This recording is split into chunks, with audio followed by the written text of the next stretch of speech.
Hey guys, I'm Dipti and welcome to my channel Your Kitchen Your Rule.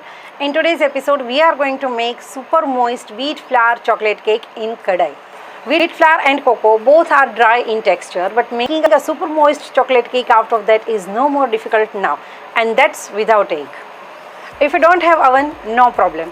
If you don't have cake molds and tins, then no worry about it, because we are going to make the chocolate cake in the kadai or pan in which you make the sabzi and curry. I will also share a trick with you guys by using we can achieve the most intense chocolate flavor in our cake. I'm also going to show you how to make the lustrous ganache to top it up. So guys, if you have the craving to indulge a chocolate cake right now, here is the recipe for you. But before we start, please consider to subscribe my channel and hit the bell so you will be notified by my new upcoming recipes. So now let's start. All the ingredients and their measurements are listed in the description box below. First, I will sieve all the dry ingredients. Wheat flour is coarse, so it's important to sieve it for a uniform texture.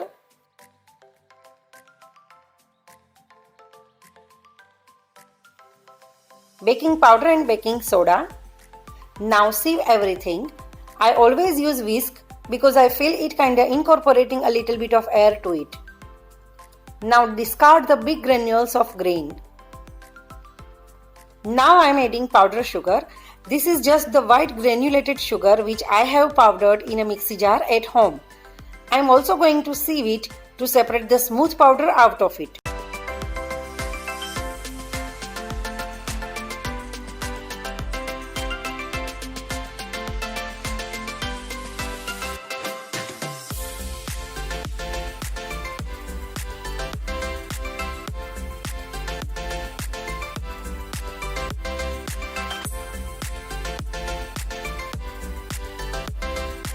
Now I will show you the trick about which I was talking. Heat up a small pan and add butter to it. You have to be a little careful here.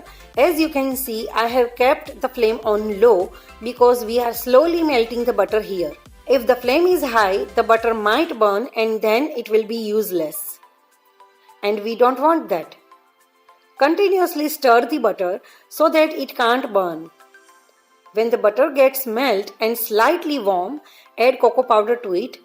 Remember, we are adding the cocoa powder as soon as the butter gets warm and not boiling. Now incorporate cocoa powder well by stirring continuously for 2 to 3 minutes. The idea is to awake the flavor of cocoa by cooking it in slightly hot butter. It really makes a huge difference in the taste. I learned this trick while experimenting the different methods of cooking. At this point, the aromatic chocolate flavor will fill your house and it's just amazing. Now just after 2 to 3 minutes, immediately transfer the batter in a mixing bowl. If you keep it in a same pan, the cooking process will be continue and the cocoa powder will become bitter. Now I'm gonna add yogurt, milk,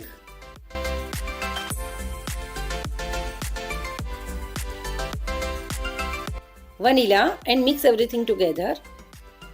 And now gradually add our dry ingredients and slowly mix it by using cut and fold method. I am adding dry ingredients in 2 batches. Don't overmix the batter, otherwise cake will rise initially but after cooling down it will shrink.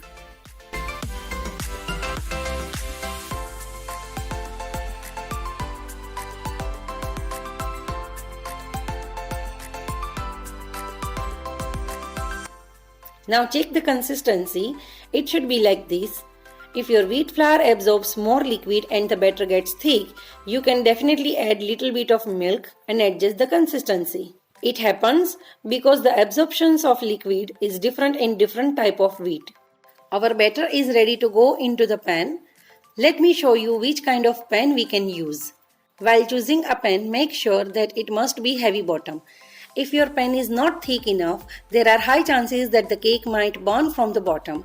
Moreover, the bottom shape also determines the shape of the cake. This type of bottom will result in the round based cake.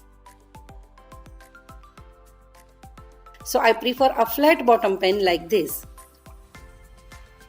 Now put the pan on the stove with low flame and apply a generous amount of butter. It will prevent the cake from sticking to the pan.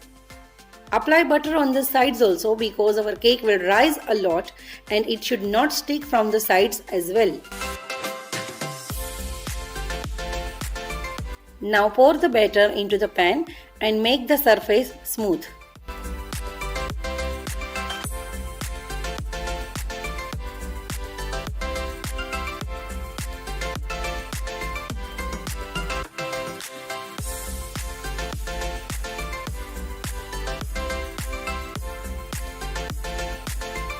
Cover the lid and now we have to seal the vent from which the steam releases.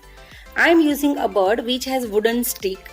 Don't use the one which has plastic stick. And if you don't have, simply cover it with a piece of chapati dough. Let me give you another trick. If you don't have a heavy bottom vessel, this trick is for you. Take a flat tawa or skillet like this, put it on the stove underneath the pan in which the cake batter is there. The tawa or skillet will act like a barrier and it prevents the extreme heat touching directly to the pan. Now keep the flame on low and cook it for 10 to 15 minutes. Don't go anywhere and keep eye on this because the time of cooking will be different for everyone due to the pan thickness and the flame intensity. Now one thing to notice that the water droplets which are on the lid will fall down on the cake while we open the lid. So when you open the lid, just do it quickly so that the water doesn't fall down on our cake, otherwise our cake will get watery from the top. These tiny little things matters while we make anything. They play important role in our cooking. Anyways, when we insert a toothpick and it comes out clear means our cake is ready. If your toothpick comes out crumbly, I mean not wet but crumbly, that's absolutely fine. We are baking the cake in pan, not in oven. So due to the steam, the cake crumbs occurs. But it should not be wet. If the toothpick is wet, it means that your cake is not ready. So cook it for few more minutes, but stay there for checking. My cake is ready. So I'm turning off the heat and wipe the lid and cover it and let it sit for 3 to 4 minutes. And after that I open the lid and put the pan under the fan for 15 to 20 minutes or until it cools down completely. When we bake the cake in oven, it gets the heat from the top also so that the cake gets crusty from the top and we usually cut the upper crust part, right? While in pan, the cake doesn't get the crusty from top. It creates a thin skin on the top instead. I am peeling it because I don't prefer it. But you can keep it if you wish to. Look how spongy and fluffy the cake turned out. Now let's make chocolate ganache, which is incredibly easy and heavenly good. Make the ganache 1 or 2 hours prior to give it a time to chill in fridge. We will pour the ganache on our chocolate cake. To make the ganache, take equal proportion of dark chocolate and cream. I am also taking butter, about which I will talk later on. Heat up the cream in a pan.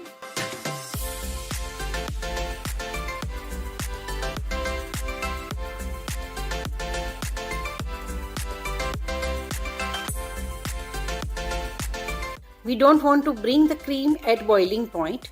When the cream will come to the simmer point, turn off the heat and add the chopped chocolate in it.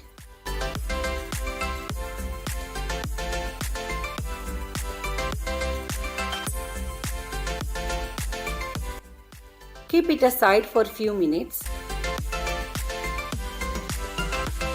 After that, stir the mixture and you can see the chocolate will incorporate with the cream. Mix really very well and a smooth, creamy, chocolatey liquid will be ready.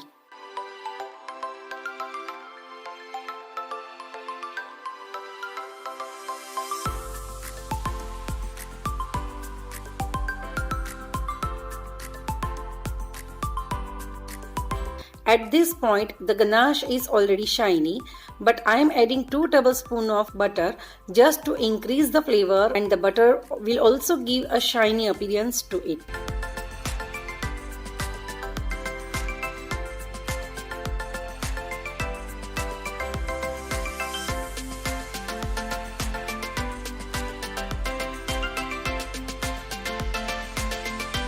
Look at the ganache. It looks so delicious and lustrous. Now pour it into a bowl.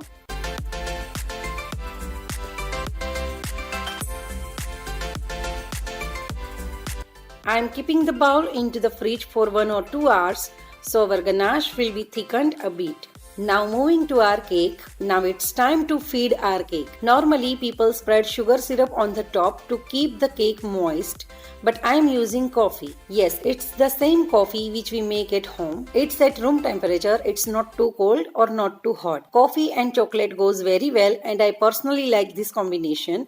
But if you don't like to use coffee, you can use even sweet milk or even sugar syrup would be fine. But make sure that you don't add too much liquid to the cake. Otherwise the cake will be lumpy. Just few tablespoons would be fine. And now my favorite part. The ganache has been chilling in the fridge for 2 hours and now I am spreading it on my chocolate cake. Really guys, you don't need to be very precise. Just apply it as your heart desires. I am also decorating it with whipped cream and raspberries. If you don't want to use anything on the top of the cake, you can indulge it as it is. I am just showing you a step ahead how you can decorate it.